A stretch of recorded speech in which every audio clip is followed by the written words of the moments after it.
Broker भाग जाए तो क्या होगा, हमारा पैसा कहां जाएगा। अगर इकोनॉमी में स्लो डाउन की सिचुएशन आती है और हमारे सामने इंसॉल्वेंसी, बैंकरप्सी या फिर डिफॉल्ट की कंडीशन आ जाती है तो ऐसे में हमारे शेयर्स कहां जाएंगे। ऐसे अनेकों सवाल हम इन्वेस्टर्स के दिमाग में आते रहते हैं और मुझे उम्मीद है कि आपके दिमाग में भी ऐसा ख्याल कभी ना कभी तो एक बार जरूर आया होगा। अगर आपको लगता है कि ऐसा कभी हो ही नहीं सकता है तो मैं आपको बता दूं कि 2019 के अंदर एक ऐसा ही स्टॉक ब्रोकर क्रैश हुआ था। 2019 में एक बड़े स्टॉक ब्रोकर ने डिफॉल्ट किया था और इस डिफॉल्ट का अमाउंट था 2000 करोड़ रुपए से भी ज्यादा। तो ऐसे में हमारे दिमाग में आता है कि क्या हमारे शेयर्स और हमारा पैसा सेफ है। हम जो शेयर्स को खरीदते हैं वो शेयर्स आखिर जाते कहां हैं और क्या चीजें सेबी आज की डेट में कर रहा है जिससे इन्वेस्टर्स को प्रोटेक्ट किया जा सके। इससे पहले अगर आप इस चैनल पे पहली बार आए हैं तो इस चैनल को अभी सब्सक्राइब कर लीजिए क्योंकि बिजनेस, फाइनेंस और स्टॉक मार्केट की वीडियोस यहां पर आती रहती हैं। अब इस वीडियो को एब्सोल्युटली सिंपल बनाने के लिए मैंने इस वीडियो को 3 टाइमलाइंस के अंदर डिवाइड कर दिया है। सबसे पहले हम जानेंगे कि कौन से ब्रोकर ने एक्चुअली डिफॉल्ट किया था 2019 के अंदर। इसके बाद हम जानेंगे कि ये स्कैम एक्चुअली में हुआ कैसे और हमारे शेयर्स एक्चुअली में कहां जाते हैं, किस तरीके से मूव करते हैं। और तीसरी टाइमलाइन के अंदर हम बात करेंगे कि आज की डेट में सेबी और स्टॉक एक्सचेंजेस के द्वारा हम किस तरीके से प्रोटेक्टेड हैं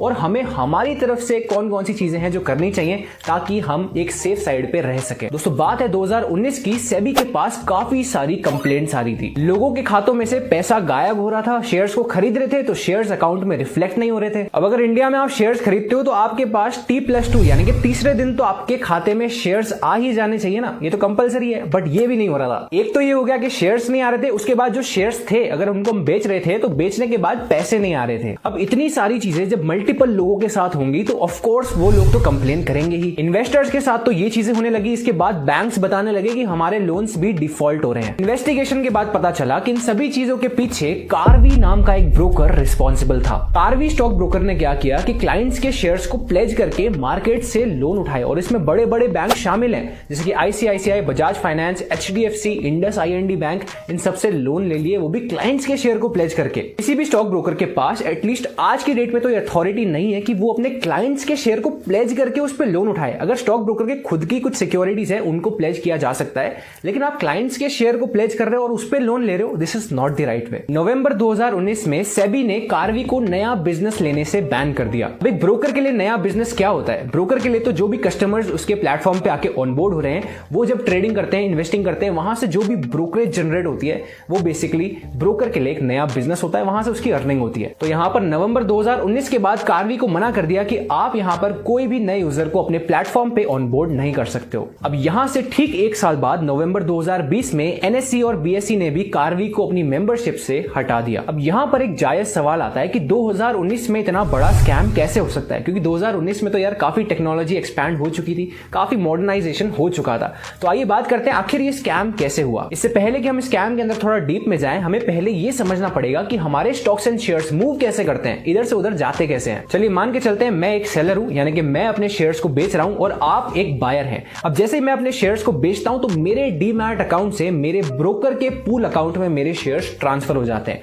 फिर मेरे ब्रोकर के पूल अकाउंट से जो शेयर्स हैं वो NSDL और CDSL डिपॉजिटरीज के पास जाते हैं। फिर वहां से होते हुए जो आपका ब्रोकर है उसके पूल अकाउंट के अंदर जो शेयर्स हैं वो चले जाते हैं। फिर जो आपका ब्रोकर है ना वो आपके डीमैट अकाउंट के अंदर उन शेयर्स को ट्रांसफर कर देता है। बेसिकली आप देखोगे तो ये 5 वे मैकेनिज्म है। पहले मेरे डीमैट से मेरे ब्रोकर के पूल अकाउंट के अंदर, वहां से NSDL और CDSL के अंदर, फिर वहां से आपके ब्रोकर के पूल अकाउंट के अंदर, फिर वहां से आपके डीमैट अकाउंट के अंदर। और इसी चीज के अंदर काफी टाइम लग जाता है। जैसे कि इंडिया के अंदर जो अपना ट्रेड साइकिल है दैट इज T+2 सेटलमेंट, यानी कि 2 दिन के बाद तीसरे दिन तो आपके खाते में शेयर्स आ ही जाते हैं। दोस्तों 2019 के अंदर काफी सारे ब्रोकर्स पावर ऑफ अटॉर्नी लेते थे। इसके तहत क्या होता था कि ब्रोकर के पास ये अथॉरिटी होती थी कि वो आपके शेयर्स को बेच सके।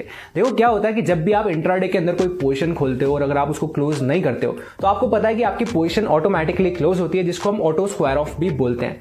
हालांकि कोई भी बड़ा ब्रोकर पावर ऑफ अटॉर्नी का मिसयूज नहीं करता है, लेकिन उस टाइम पे Karvy somewhere misused it. Karvy ने इसी पावर ऑफ अटॉर्नी का मिसयूज करते हुए अपने क्लाइंट्स के शेयर को उनके डीमैट अकाउंट से अपने पूल अकाउंट के अंदर ट्रांसफर कर लिया without even informing the clients. और एक बार शेयर्स आ गए तो इन्हीं शेयर्स को प्लेज करके बड़े बड़े बैंक से लोन ले लिया और बैंक्स को भी इवेंचुअली लगा कि यार सिक्योरिटीज हैं तो कार्वी की होंगी। तो कार्वी ने यहां पर इसी तरीके से मैसिव लोन्स लिए और जितना भी अमाउंट वहां से रेज किया ना उसको अपनी कार्वी रियल्टी, इनकी एक अनदर ऑर्गेनाइजेशन थी, वहां पर 1000 करोड़ के लगभग ट्रांसफर कर दिए। यहां पर सवाल आता है कि इन्वेस्टर्स के शेयर्स का और उनके पैसों का क्या हुआ। तो एनएसडीएल ने उस टाइम पे काफी फास्टली एक्ट करके जितनी भी सिक्योरिटीज पॉसिबल थी उनको कार्वी के पूल अकाउंट से क्लाइंट्स के डीमैट अकाउंट पे ट्रांसफर किया। जितना भी रिमेनिंग बैलेंस था that was transferred from investors protection fund. तो आइए बात करते हैं कि आज के दिन हम किस तरीके से प्रोटेक्टेड हैं और हम ऐसी क्या चीजें कर सकते हैं जिससे हम और भी ज्यादा प्रोटेक्ट हो सकें। अब जिन भी शेयर्स को हम मार्केट के अंदर से खरीदते हैं और हमारे एप्लीकेशन के अंदर हमको वो शेयर्स दिखते हैं तो काफी सारे, इनफैक्ट मोस्टली लोग यही समझते हैं कि ब्रोकर के साथ में हमारे शेयर्स पड़े हुए हैं। यहां पर हमें समझने की जरूरत है कि हम जो भी शेयर्स को परचेज करते हैं ब्रोकर के पास वो शेयर्स नहीं रहते हैं। वो सारे शेयर्स हमारे डिपॉजिटरी के पास चले जाते हैं। हमारे इंडिया के अंदर 2 बड़ी डिपॉजिटरीज है, that is NSDL and CDSL. तो यहां पर हमारे शेयर्स इन डिपॉजिटरीज के पास सेफ होते हैं।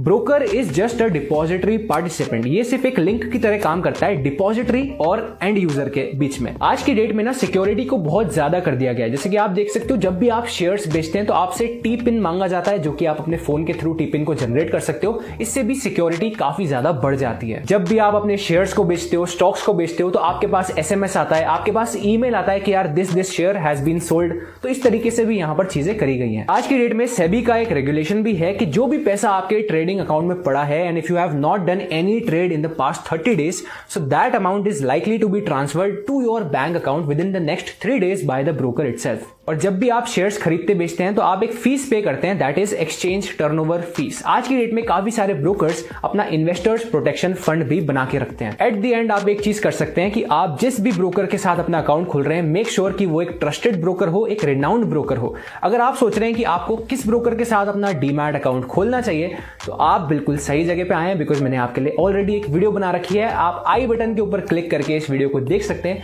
जहां पर मैंने इंडिया के लीडिंग ब्रोकर्स को कंपेयर किया है चार्जेस के तौर पे और भी काफी सारे अलग अलग पैरामीटर्स के बेसिस पे, जहां पर मैंने आपको यह भी बताया कि आपकी नीड्स के अकॉर्डिंग बेस्ट ब्रोकर कौन सा हो सकता है। तो इस वीडियो को देखना बिल्कुल भी मत भूलिएगा और अगर आप इस चैनल पे पहली बार आए हैं तो इस चैनल को अभी सब्सक्राइब कर लीजिए, क्योंकि काफी सारी इंटरेस्टिंग वीडियोस यहां पर आपके लिए आती रहती हैं। Thank you so much for watching and I will see you in the next one.